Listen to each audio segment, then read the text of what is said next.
2009 to 2018, Ubisoft would release an installment of their, arguably, most popular franchise each year. Every year we would get a new game leading to unfinished releases like Unity with its game-breaking bugs, or half-assed systems that were objectively worse than the older systems we already had, like Origins or Odyssey's parkour. Actually, that could be said for all of the RPG games parkour, though Quebec and Bordeaux do seem like they want to listen to the fans, so things are definitely improving. Now, we can debate about how much the RPG games suck, or older fans just can't move on. But I think one thing we can agree on is the fact that Assassin's Creed never should have been a yearly release kind of game. I mean, that shit was wild for real. Did you know that this game was from 2007? Or how about this one from 2009? Yeah? I thought so. Well, did you know that this was 2014? Yeah. That shit look like the Battle Pass. Assassin's Creed being a yearly release kind of game kind of shot itself in the foot.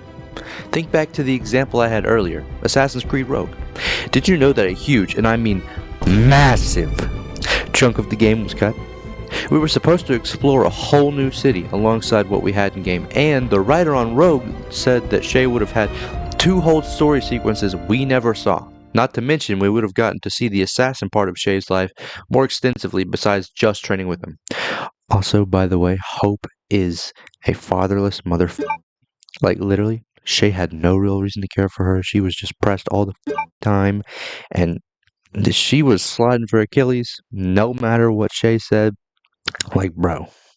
Oh, also, Liam should have totally slid for his boy Shay during the homestead escape. Am I the only one thinking that? Or, like, because they're supposed to be best friends? Another game with missed potential, Assassin's Creed Victory. Yeah, if you know, you know. And you just had flashbacks. I should probably call it by its release name, though, just not to confuse the casuals amongst us. As I push back my fucking nerd glasses. Now, don't get me wrong when I talk about this, I do like Syndicate. It can be fun in stealth, and, bro, have you seen the leaks? This is one of Ubi's biggest fumbles with AC, and I don't mean Atsu Cheeks Core. Victory was set to be a darker, grittier, grimier version of Victorian London, one where our main protagonist, Samuel Fay, by the way, a lot of people say that George Westhouse was going to be the protag, but nah, it was my boy Sammy Fay, was set to wipe out the British right of Templars.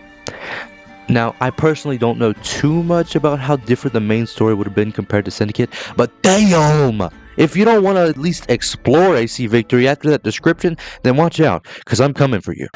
I'm coming after you. Now, hold on. When did this become a video about cut content for Syndicate? Oh, yeah. Yearly releases. Now, in general, I have some small points out to the side that I like to make about why I think yearly releases kind of hampered the Assassin's Creed games.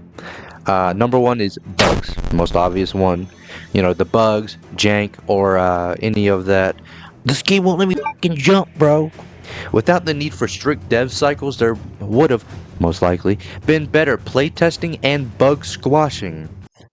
That was a corny ass analogy, or whatever. That was a corny ass phrase. Fuck. 2. Improvements. The parkour, most likely, would have seen massive refinements. The combat, most likely, would have seen better mechanics, and the stories, probably not, would have seen better decisions made. 3. The engines. Without yearly releases, the game engines would have definitely seen massive improvements in graphics or animations, creative game mechanics, stuff like that. Now, a potential downside to non-yearly releases could have been that the sheer amount of games we have now would be considerably smaller. I'm talking we would be at, wait, hold up, give me a second. Okay, so 1 more year dev time rather than just 1, or, fuck. What's the math? No, it's like 2 years dev time per game. So, only 1 more year. So, Brotherhood in 2011, Revelations in 2013, 3 in 2015, 4 in 2017, damn. Rogue in 2019, oh my gosh. Unity in 2021, Victory, Syndicate in 2023, we'd be at Origins in 2025. Damn! And that's assuming they stay on that same path, but I low-key doubt it, since without yearly releases, we probably wouldn't have felt the oversaturation or overuse of the Assassin game loop, thus Ubi wouldn't have shifted to RPG. Shit makes me feel old, too. Anyways, that's my case, pretty much all I had to say. Let me know in the comments any things y'all can think of in terms of video ideas or your take on the Assassin's Creed yearly release thing. Even when I was like really young, I found it weird how often the things were coming out. I was like, oh hey, new Assassin's Creed game. Year later, damn, another Assassin's Creed game. Year later, another Assassin's Creed game. Like they kept coming more than, wait, they kept coming faster than I could buy them. You know what I'm saying? Thanks for watching, and see you later, Bilch. Bilch? What the fuck does Bilch mean?